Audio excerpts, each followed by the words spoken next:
tomorrow, Tuesday, November 4th, is election day in New York City. They will choose their next mayor. I was born in New York City, lived there till I was 13 years old. My family's there, my mom's there, my dad's there, my brother's there, lots of friends there. Even though I live in Tennessee and I will not be able to vote in this election tomorrow, New York is a big part of who I am. I am a New York City Jew at my roots. I'm also interested as an American. There's a reason that there's so much national attention on this race. It's not just that Zohran is a charismatic guy. He has shown a way forward for progressive politics, how to stand up for affordability in the working class, for young people. There's a lot riding on this election tomorrow because it's not just about New York. This is about the country. This is about the future. He's been an incredible campaigner, incredible debater. He has just run circles around CUOMO. CUOMO has a really, to be generous, checkered past with the way he treated women and the people who work for him. And he is also very clearly in Trump's pocket. Trump has been trying to get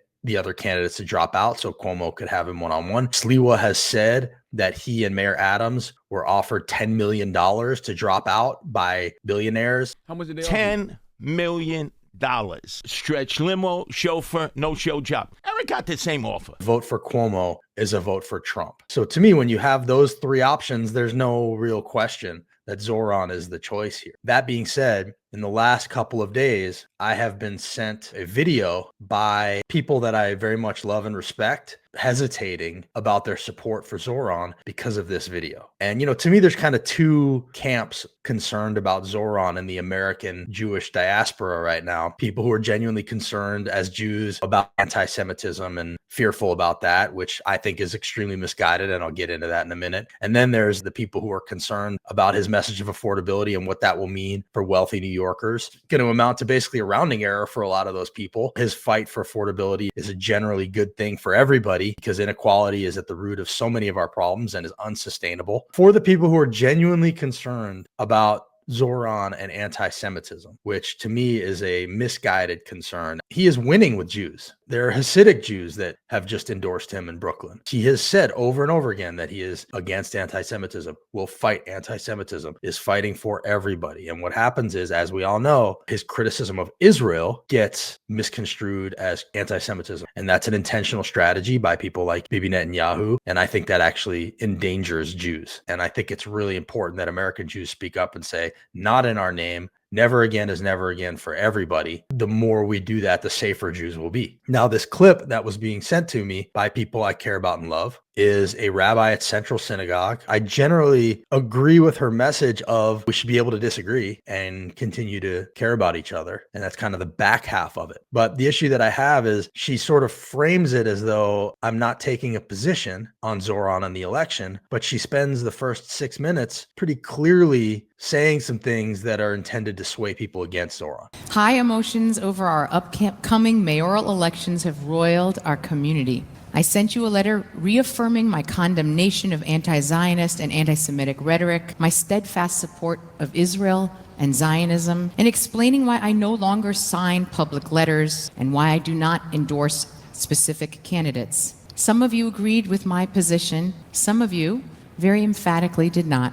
Okay, so she's setting this up to say that she's not weighing in on the election. Some fear that in the most Jewish city in the world, we are becoming strangers once again. I share many of those fears. I fear living in a city and a nation where anti-Zionist rhetoric is normalized and contagious, where Israel is singularly and repeatedly called out and demonized as the worst actor on the world stage, where our children feel ashamed to call themselves Zionists. Israel is singularly doing this with the backing of the United States, with our weapons, with our cover at the UN. And so there is something unique about the way Israel is conducting that slaughter. There may be people who believe that because of their anti-Semitism, but to just turn a blind eye, who is responsible for their actions, that is doing us no favors. Or afraid to wear Jewish symbols, or worry they can only belong if they are the good kind of Jew. I'm terrified by how anti-Zionist rhetoric and anti-Semitic tropes have led to some deadly violence against Jews. Mayoral candidate Zohran Mamdani has contributed to a mainstreaming of some of the most abhorrent anti-Semitism. That is a very deliberate connection that was just made between deaths that come from anti-Semitism And Zohran, if you're going to do that, I believe you have to have some real receipts, and there are no receipts for that. His shocking 2023 accusation, when the boot of the NYPD is on your neck, it's been laced by the IDF. What he was talking about there is the IDF training the NYPD, which is just true. Some of their brutal tactics have been taught to them by the IDF. It's just true. And you can take that and say that's anti-Semitic, but again, that's conflating Israel with Jews, denying the reality that the IDF has had some input into what the NYPD does. And to do that right on the heels of talking about how he has contributed to anti-Semitism that has killed people, understand why I'm being sent this video by people who were leaning towards Zohran to say, I don't know if I can do it now, because this is powerful stuff coming from somebody who is portraying herself as neutral, but this is anything but neutral. This crosses the line clearly into anti-Semitism. Again, it's the truth. Say that that's anti-Semitism, anything but neutral. Only demonizing Israelis, but echoing the age-old anti-Semitic trope that Jews across the world are the root cause of our problem here. That is not what he said. And now you're making him part of this anti-Semitic conspiracy theory. Serious stuff going on here in this speech. It feels unfair to be going this far. His false claims of genocide. The UN has called it genocide. The ICC has called it genocide. The IJC has called it genocide. And on and on and on has been used by many human rights groups throughout the world. This is ongoing. There are children still dying. There are bombs still dropping. There is a plan being implemented to divide Gaza into pieces, consolidate Palestinians into a smaller and smaller area, and to profit a project that has been boasted about by members of the Israeli government, Smotrich, Ben-Gvir. They are not shy about talking about what they're doing with Trump's support, with our bombs. And again, the reason that we are so involved in this discussion is because that's our money. That's our bombs. Turn around and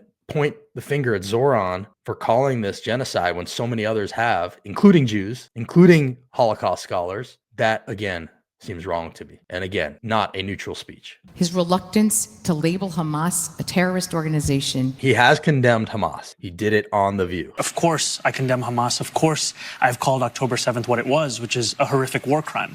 And of course, my belief in a universality in international law is also the same set of beliefs that have led me to describe what's happening in Gaza as a genocide. His unwillingness to condemn phrases like globalize the intifada. He has changed on this and actually took some heat from the left, from progressives, for changing his mind. This is stemming back to an interview that he did on the Bulwark with Tim Miller. My understanding of why he didn't immediately condemn the phrase globalize the intifada is because when your sympathies are with the Palestinians and the oppression they experience in Gaza, the intifada means struggle, to shake off oppression. That has taken some violent forms over time. But from the perspective of people who have sympathies with the Palestinians, that word intifada means more than that. It means the struggle. It's like if you were talking to a Black American and you basically asked them to condemn the revolution, the Panthers, even though they may disagree with like some things that were done in the name of the revolution for civil rights, to ask them to condemn the revolution, like the word revolution, the revolution meant a struggle for rights, a struggle for equality, came from real oppression.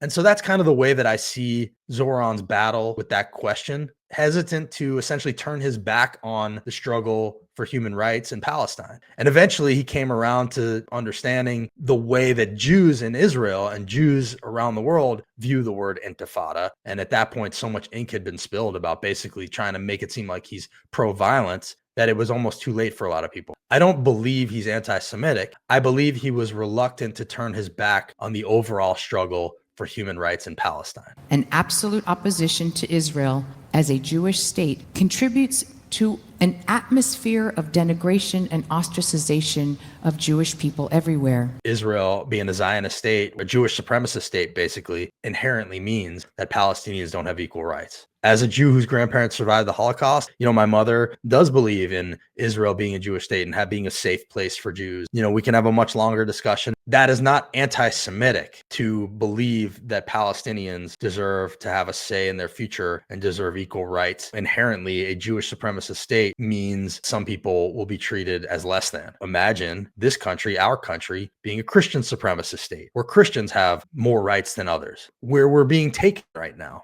in a lot of ways. That's a much longer discussion, but we're talking about Zohran and who he is as a person and whether or not he's an anti-Semite. And if making you anti-Zionist makes you anti-Semitic, and I believe that is not the case. To dangerous rhetoric, his pledge to shut down the NYPD's Strategic Response Group, which broke up the violent protests at Columbia, could mean that when Jews are under attack, we may not feel protected. Zohran has repeatedly said that he will fight against anti-Semitism. The college protests against the slaughter in Gaza, against the genocide in Gaza, in general, those students were right. Now, did some anti-Semitic things happen there on those campuses? Sure. But generally speaking, there were Jews at those protests. Anti-Semitism was weaponized against these colleges and still is being weaponized against these colleges by the Trump administration. The instrument of that weaponization was this unit that was sort of attacking protests, clamping down on the free speech rights of these students. And so, yes, the way that these students were treated, a lot of them were expelled, suspended. It's understandable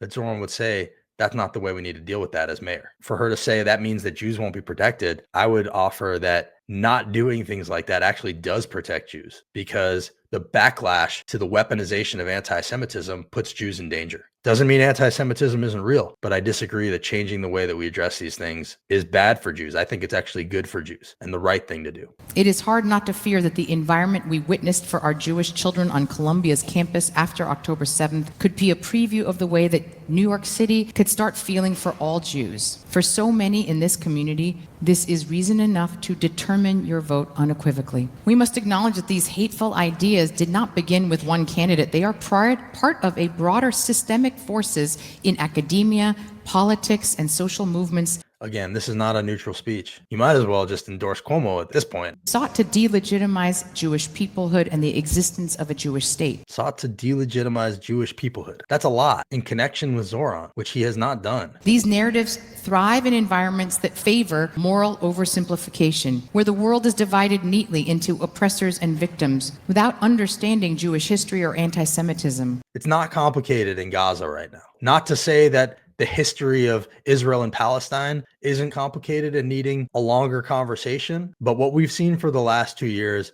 is really not that complicated. We are a people who holds moral nuance, that holds love and critique together. To love Israel is not to deny its flaws. To criticize Israel is not to deny our people's right to exist in safety and sovereignty. Exactly. Anti-Semitism flourishes when the world loses its capacity for that complexity, and we must not lose it ourselves. I also know, for many Jews, equally committed to Jewish life, this feels like an existential moment for other reasons. I heard from Central congregants and had the opportunity to speak with students at 3 different Hillels just this week, and many, especially our younger generation, feel like strangers right now in their synagogues or in institutional Jewish life. True. They worry that the Jewish community is becoming too focused on fear and what can be done to us, as opposed to focusing on our own robust energy and our agency. Kids get it. They lament that Jews have made this mayoral election about a single issue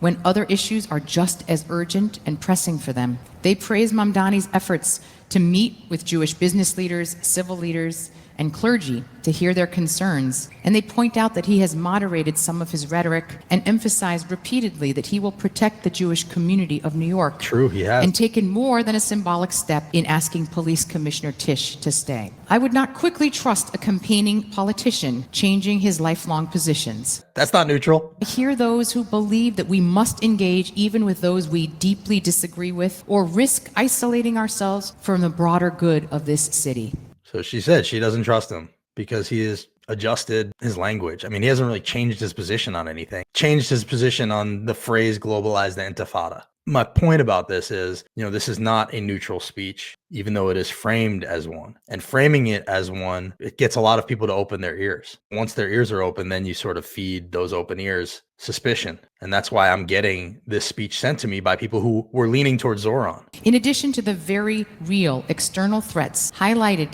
in this election, I fear what has happened within our Jewish community, across the nation and right here at Central. It endangers all of us. It's the way that we're trying to impose a litmus test on other Jews, essentially saying you're either with us or you're against us. There's a real pitting fracture. Jew against Jew. Yep, that's real. Rabbi against rabbi. Too many in our community are no longer willing to sit at the same table with people, even family members who disagree with them. Yeah, there is a fracture. have to wonder how much of it is truly fear of anti-Semitism. I think that people are concerned about a true working class hero fighting for actual affordability, rightly pointing out the scourge of inequality as the root of many of our problems. And to me, the fears of those people who are like threatening to leave the city, that's an endorsement of Zohran, honestly. First of all, I don't think they're going to leave. And second of all, people who think that way, I think need to be shown that, that fear mongering is not going to work anymore. Who are you going to vote for? You're going to vote for Andrew Cuomo, accused by many women of being a sexual harasser. Vote for Cuomo is a vote for Trump over this young, exciting, charismatic dude who has never said anything truly anti-Semitic, who, yes, is very critical of an Israel far over the line at this point. Please see past the fear mongering. Please dig deeper. Please search for the truth and do the right thing, not only for New York City, but also for the country. Like, imagine for a second if he loses and how disheartened so many young people in this country, in that city, how disheartened working people will be to lose a battle like this to billionaires who are fighting so hard to keep Zohran out of office. I do not believe Zohran is anti-Semitic. I do believe he wants to fight for working class New Yorkers. And to me, the choice is clear. Thanks for watching this. To my family and friends, I love you guys, and I hope you do the right thing. I believe in you.